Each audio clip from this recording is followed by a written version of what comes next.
వందే మాత్రం. నేను మీ journalist Navatha. Welcome to R voice. ప్రభుత్వ భూమిని ఏ వ్యక్తి గాని సమూహం గాని నమాజ్ చేయడానికి మతపరమైన కార్యకలాపాల కోసం వినియోగించవద్దని అలహాబాద్ హైకోర్టు కీలక తీర్పిచ్చింది. ఇలాంటివి ప్రజాశాంతికి ఇతర హక్కులకు కూడా లోబడి ఉంటుందని హైకోర్టు పేర్కొంది. సంబాల్ జిల్లాలోని గున్నౌర్ నివాసి అయిన ఆసిన్ నివాస స్థలంలో సామూహిక ప్రార్థనలు నిర్వహించుకోవడానికి అనుమతిని కోరారు. అందుకు ఆధారంగా ఓ పత్రాన్ని కూడా ఉదహరించారు. ఆ స్థలం తన పేరు మీదకి బదిలీ అయింది కాబట్టి అక్కడ మతపరమైన సమావేశాలను నిర్వహించుకునే హక్కు తనకు ఉందని పిటిషనర్ తరపు న్యాయవాది వాదించారు. అయితే హైకోర్టు ఈ వాదనను తిరస్కరించింది. సమాజంలోని ప్రతి వర్గానికి ప్రతి వ్యక్తికి ప్రభుత్వ భూమిపై సమాన హక్కు ఉంటుందని హైకోర్టు వ్యాఖ్యానించింది.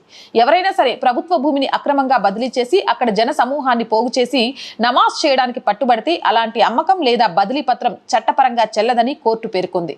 ఈ సందర్భంగా రాష్ట్ర ప్రభుత్వ అధికారుల్ని కూడా స్పష్టం చేసి సాంప్రదాయాలకు విరుద్ధంగా ఏదైనా కొత్త పని చేసినట్లయితే శాంతి భద్రతలను రక్షించడానికి ప్రభుత్వం అందులో జోక్యం చేసుకునే పూర్తి అధికారం ఉంటుందని హైకోర్టు స్పష్టం చేసింది. ఈ తీర్పుతో డివిజన్ బెంచ్ న్యాయమూర్తి శ్రీధరన్ గతంలో వెలువరించిన తీర్పును కూడా రద్దు చేసింది. శాంతి భద్రతలు మరియు ప్రజా సుస్థిరత దృక్కోణం నుంచి చూస్తే గతంలో తీసుకున్న ఆ నిర్ణయం సమర్థనీయం కాదని ప్రస్తుత బెంచ్ స్పష్టం చేసింది. ఏదేమైనా ఎక్కడ పడితే అక్కడ నమాజ్ చేయడానికి వీల్లేదు, ప్రార్థనా మందిరాల్లో మాత్రమే చేసుకోవాలని స్పష్టం చేసేసింది. జై హింద్, జై భారత్. రోజు చెప్తుందేనండి, ఆర్ వాయిస్ ఫస్ట్ వీక్ వచ్చింది. శాలరీస్ మిగిలిన వాటితో చాలా ఆర్థిక ఇబ్బందుల్లో ఉంది. మీరు మాత్రమే ఆర్ వాయిస్ని నిలబెట్టగలరు. సపోర్ట్ చేస్తారని ఆశిస్తున్నాను.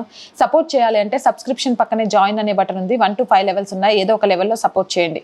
లేదా స్క్రీన్ మీద గూగుల్ పే, ఫోన్ పేతో పాటు అకౌంట్ డీటెయిల్స్ ఉన్నాయి. మీకు తోచిన సహాయాన్ని అందించండి. వ్యాపార ప్రకటనల కోసం 8328500576 నెంబర్ని సంప్రదించండి. జై హింద్, జై భారత్.